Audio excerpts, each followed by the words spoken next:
Talk to me about some of these viral marketing stunts.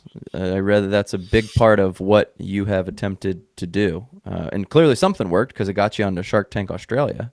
A few different ones in the past. Always try and find ways of getting the message out there without too much cost, obviously.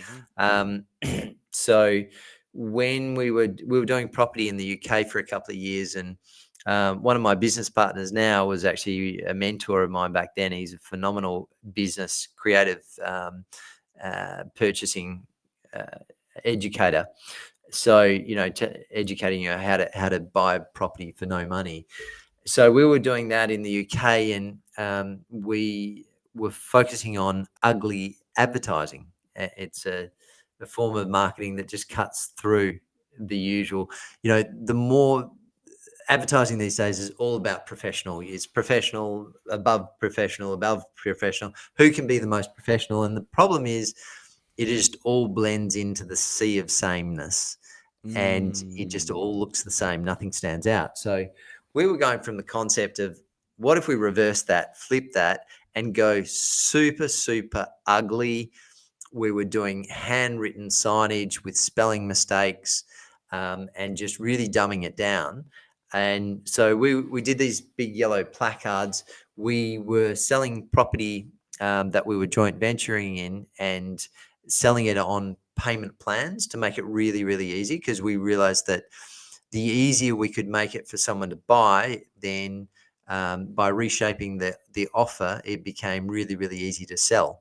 So we would just say to people, hey, you don't need a mortgage, just come in, make payments. It's in the US, it's quite big, but in the UK it was pretty like unheard of. So we would say, buy my flat, £150 per week, buys it, and then our phone number. So my sister and I had these big yellow placards, and we walked across Tower Bridge. So we walked across with these signs, and we had buses just pull up in the middle of the street with the bus drivers hanging out and going, what's going on? And cars and traffic and policemen, everything sort of stopping traffic in the streets, and people coming up to us. We got photographed, and those photos went around the world.